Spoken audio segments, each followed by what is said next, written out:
शहजाद साहब, बहुत शुक्रिया आपके वक्त का। ये बताइएगा कि अहम दौरा था फील्ड मार्शल का, ईरान का, अहम मुलाकातें हुई और ISPR के मुताबिक जो गुज़श्ता 24 घंटों में मुलाकातें हुई हैं उसके नतीजे में हतमी मुफाहमत की तरफ हौसला अफजा पेशरफ्त हुई और फिर मार्को रूबियो का भी बहुत अहम बयान सामने आया। कैसे देखा जाए इन तमाम डेवलपमेंट्स को? फील्ड मार्शल आसिम मुनीर और मोहसिन नकवी तो 2-3 दिन से ईरान में थे। अब वो वापस दौरा मुकम्मल करके पाकिस्तान की तरफ रवाना हो चुके हैं। उनका जो दौरा था वो हाईली प्रोडक्टिव था। ये कहना मेरे ख्याल से गलत नहीं होगा, क्योंकि उनका दौरा मुकम्मल होने के साथ ही जिस तरह की इत्तलात आ रही हैं, खबरें आ रही हैं, वो हौसला अफजा है कि शायद इस वक्त ईरान और अमेरिका डील के बहुत करीब हैं। और जो मार्को रूबियो जिनके स्टेटमेंट का आपने भी जिक्र किया, मेरे ख्याल से बहुत ज्यादा एक्स्ट्राऑर्डिनरी स्टेटमेंट है, क्योंकि उनका ये कहना कि आज कल या 1-2 दिन में हमारे पास बताने को कुछ अहम होगा और बड़ी पॉजिटिव पेशरफ्त हुई है। ये बयान की टाइमिंग बड़ी इंपॉर्टेंट है। ये बयान उस वक्त आया है जब CDF आसिम मुनीर अपना दौरा मुकम्मल करके ईरान से निकले हैं। तो यानी कि जो भी नेगोशिएशंस हुई वहां पर, जो उनकी हाई प्रोफाइल मीटिंग्स थी जिसमें बाकर कालिबाफ से उनकी मुलाकात होना, से मुलाकात होना, या उनके जो फॉरेन मिनिस्टर हैं अब्बास इराकी से मुलाकात होना, ये यही बताता है कि ये मीटिंग्स उनकी जो है प्रोडक्टिव थी और कहीं ना कहीं हम डील के करीब है। बल्कि मैं आपको बताऊं, जो इत्तलात हमारे पास है, मार्को रूबियो का जो स्टेटमेंट है कि आज कल या 2 दिन में कोई बताने लायक खबर होगी, वो थोड़ा सेफ बयान है, एक मोहतात उनका बयान है, क्योंकि हमारी इत्तलात ये है कि अनाउंसमेंट इससे पहले भी हो सकता है।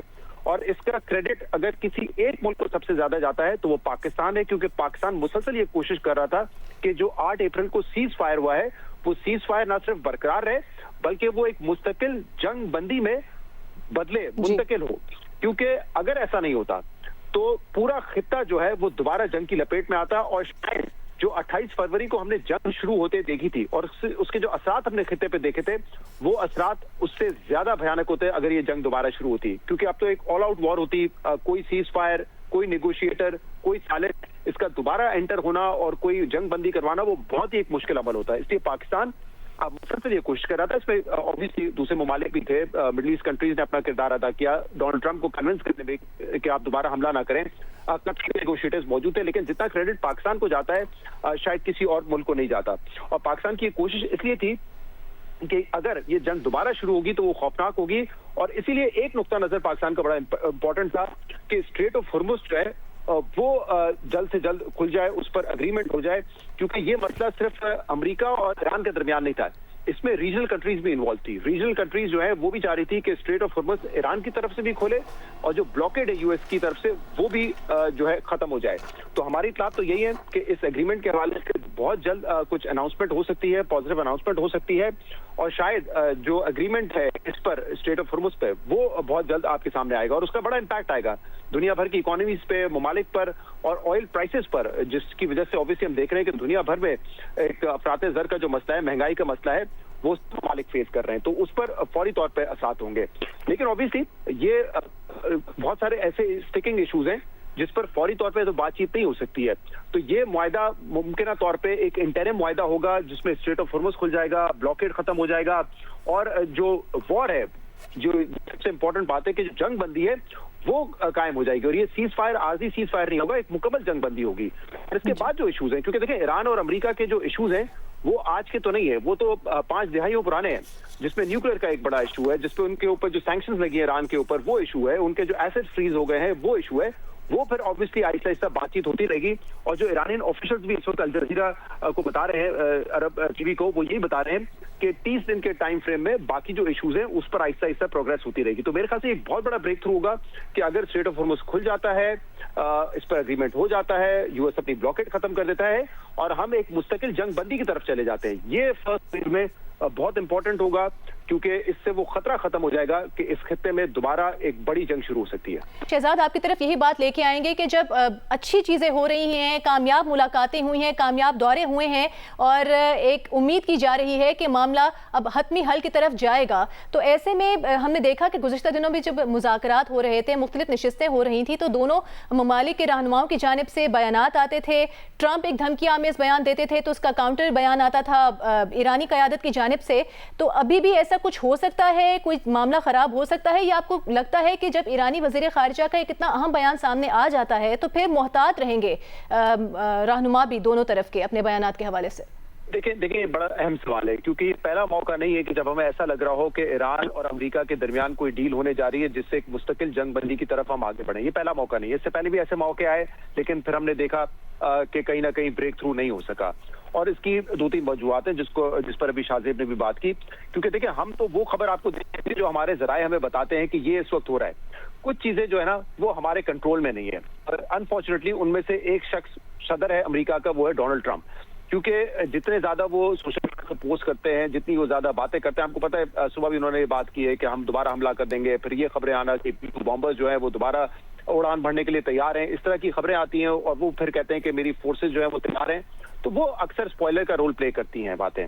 और ये बात बड़ी इंपॉर्टेंट है कि दोनों ममालिक पर, अमेरिका और ईरान पर इंटरनल प्रेशर भी बहुत है, अपनी आवाम का प्रेशर भी बहुत है। ईरान पे ये प्रेशर है कि अमेरिका और इसराइल ने जंग मुसल्लत की, उनकी क़यादत को जो है शहीद किया, ईरान में बमबारी बहुत ज्यादा की, तो फिर ईरान कोई ऐसा समझौता ना करे जिससे ये लगे उनकी आवाम को कि वो कॉम्प्रोमाइज कर रहे हैं। तो ऑब्वियसली पब्लिक पोस्चरिंग बड़ी इंपॉर्टेंट है दोनों ममालिक के लिए। दूसरे ऑब्वियसली स्पॉयलर्स नेतन्याहू की तरह मौजूद हैं। अभी भी जो रिसेंट इनकी टेलीफोनिक कॉन्वर्सेशन थी डोनाल्ड ट्रंप के साथ, उसमें वो चाह रहे थे कि जंग जो है वो जारी रहे। इनफैक्ट आज एक बड़ा इंटरेस्टिंग आर्टिकल आया कि जब जंग शुरू हुई थी 28 फरवरी को, तो नेतन्याहू सिचुएशन रूम में मौजूद थे। सिचुएशन रूम में वो बल्कि लीड कर रहे थे एक तरीके से, और उनका यही ख्याल था कि अमेरिका और इसराइल अगर मिलकर हमला करेगा ईरान के ऊपर, तो वो उनकी लीडरशिप को भी खत्म कर देगा और ईरान को बतौर थ्रेट, बतौर एक मुल्क खत्म कर दिया जाएगा। लेकिन जब ऐसा नहीं हुआ तो अमेरिका ने फिर इसराइल से दूरियां इख्तियार की, क्योंकि फिर अमेरिका ये चाह रहा था कि नेगोशिएशंस हो और डिप्लोमेटिकली जो है ईरान के साथ ये मसला हल किया जाए, जिसको ऑब्वियसली इसराइल ने अच्छा नहीं समझा। और ये तो हमें पता है कि इस हफ्ते जो कॉल हुई उसमें नेतन्याहू काफी गुस्से में हो गए, जब उनको ये लगा कि अमेरिका की अप्रोच भी अब एक मुफाहमाना है और वो चाह रहे हैं कि किसी किस्म की डील जो है वो डिप्लोमेटिक जरिए से हो जाए ईरान के साथ। तो ऑब्वियसली इसमें जो स्पॉयलर्स है, डोनाल्ड ट्रंप का खुद का किरदार, पब्लिक प्रेशर, ये ऐसी चीजें हैं जो कि अनकंट्रोलेबल लगती हैं। लेकिन एज ऑफ नाउ, इस वक्त तक हमारे जराए ये बताते हैं कि जब फील्ड मार्शल आसिम मुनीर अपना दौरा मुकम्मल करके ये गए हैं, तो इसके बाद ये खबर बहुत ज्यादा गर्म है कि जो MOU है वो उस पर इत्तेफाक हो गया है ईरान और पाकिस्तान के दरमियान, और अब वॉशिंगटन से जो है इस पर फर्दर बात करनी है। और मैं बताऊं, मुझे बज़ाहिर ये लगता है कि ये हो सकता है कि एक रस्मी स्टेप हो, क्योंकि ऑलमोस्ट जो प्रपोजल अमेरिका की तरफ से आया था, ऐसा लगता है कि उसी प्रपोजल पर इत्तेफाक हो गया है। तो ये वही प्रपोजल है जिसपे ईरान अब ऑलमोस्ट उनके तमाम नुकात पर इत्तेफाक कर रहा है, क्योंकि इसमें ऑब्वियसली ईरान ने भी कुछ नुकात सामने रखे थे अमेरिका के सामने, अमेरिका ने उनको एक्सेप्ट किया, काउंटर प्रपोजल दिया। तो ये जो अब एक प्रपोजल है जिसको आप अमेरिका का प्रपोजल कहें, लेकिन उसमें ऑब्वियसली ईरान के जो नुकात है वो भी शामिल है, तो उस पर अगर इत्तेफाक हो गया है तो फिर ऐसा लगता है, बज़ाहिर ऐसा लगता है, मैं ये लफ्ज इस्तेमाल करूंगा कि बज़ाहिर ऐसा लगता है कि इस डील के नाकाम होने के अब इम्कानात हमें कम नजर आते हैं और कामयाब होने के ज्यादा नजर आते हैं। ठीक है शहजाद, ये बताइएगा अगर मामलात खुशअस्लूबी से आगे बढ़ते हैं, MOU पर साइन हो जाता है, ईरान आबनाए हुर्मुज़ खोल देता है, नेवल ब्लॉकेट जो है वो अमेरिका की जानिब से वो ख़त्म कर दी जाती है, तो जिस तरह से इस तनाज़े की वजह से बहुत सारे ममालिक बशमुल पाकिस्तान ने उस माशी तकलीफ को महसूस किया है, अभी भी कर रहे हैं, फौरी तौर पर हमें क्या रिलीफ देखने को मिलेगा? जी देखें, जो सबसे बड़ा रिलीफ है वो है, एक तो ऑयल सप्लाईज जो है वो नॉर्मलाइज हो जाएंगी। पाकिस्तान में तो फिर भी, क्योंकि हमारे ईरान से अच्छे ताल्लुकात हैं, स्ट्रेट ऑफ हॉर्मुज़ से हमने देखा है कि LNG की सप्लाई हो, ऑयल की सप्लाई हो, वो पाकिस्तान ने किसी तरीके से मैनेज कर ली है। लेकिन खत्ते के बाकी ममालिक के लिए ऑयल सप्लाईज का इशू है। चाइना के लिए बड़ा इशू है, क्योंकि चाइना के भी जो ऑयल की फरामी है वो इसी राउट के जरिए होती थी, स्ट्रेट ऑफ हॉर्मुज़ के जरिए होती थी। दूसरा ऑब्वियसली इम्पैक्ट सप्लाईज के अलावा जो आएगा वो इंटरनेशनल ऑयल प्राइसेस पे आएगा। अभी आप देखें, इसराइल से लेकर अमेरिका जिन्होंने जंग शुरू की, उनकी मईशत सफर कर रही है, उनके अवाम सफर कर रहे हैं, क्योंकि महंगाई इतनी बढ़ चुकी है। पाकिस्तान में आप खुद देख रहे हैं कि जो डीजल और पेट्रोल की प्राइसेस है उसमें तकरीबन 150 रुपए का इजाफा हो चुका है 28 फरवरी के बाद से। तो ये इम्पैक्ट तो अगर ये जंगबंदी हो जाती है तो उस पर तो आप फौरी तौर पर इम्पैक्ट देखेंगे। सप्लाईज नॉर्मलाइज होने में शायद वक्त लगे, लेकिन जो इंटरनेशनल प्राइसेस है वो नीचे आ जाएंगी। तो दुनिया भर में जो स्टॉक मार्केट्स मुतासर हुई हैं उसकी खबरी आप देखेंगे, और ऑब्वियसली जो लॉन्ग टर्म एक व्यू है ग्लोबल इकोनॉमी पे, उसमें आप फर्क पड़ता हुआ देखेंगे कि वहां से फिर जो आसार है ग्रोथ के वो थोड़ा सा बढ़ने शुरू हो जाएंगे। तो इस लिहाज से तो ये बड़ा इंपॉर्टेंट है। और जाहिर सी बात है, जब हम इकोनॉमी की बात करते हैं तो लोगों का जो अपना माश है वो भी बेहतर होगा, उनकी सूरत हाल आहिस्ता आहिस्ता बेहतर होगी। जो इंपॉर्टेंट बात है, जैसे मैं कह रहा था कि कुछ ऑब्वियसली ये अब जो भी वॉशिंगटन से कोऑर्डिनेट होगा और अमेरिका इस पर रिस्पॉन्स देगा, लेकिन जहां हम कह रहे थे कि बहुत सारी ऐसी बातें जो कि अमेरिका ने प्रपोज की थी, ईरान मान गया है, वहीं पे ऐसे इंपॉर्टेंट इसमें नुकात भी हैं जो ईरान ने सामने रखे थे, अमेरिका माना है। मिसाल के तौर पे जो न्यूक्लियर का एक इशू था, जिसमें आपने सुना मार्को रूबियो ने आज भी कहा कि ईरान जो है वो न्यूक्लियर बॉम्ब नहीं रख सकता, न्यूक्लियर वेपन उसके पास नहीं होगा।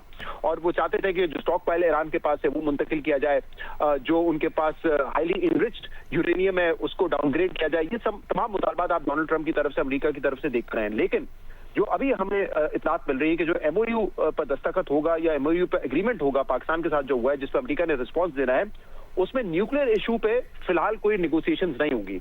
30 दिन बाद, एमओयू के 30 दिन बाद जो है दरवाजा खुलेगा जिसपे नेगोशिएशन स्टार्ट होंगी न्यूक्लियर के ऊपर। यानी कि अमेरिका चाह रहा था ये मामला फौरी तौर पे जो है हल हो, इस पे कोई स्टेटमेंट आ जाए जो कि वो ऑब्वियसली अपनी आवाम को सेल कर सकें।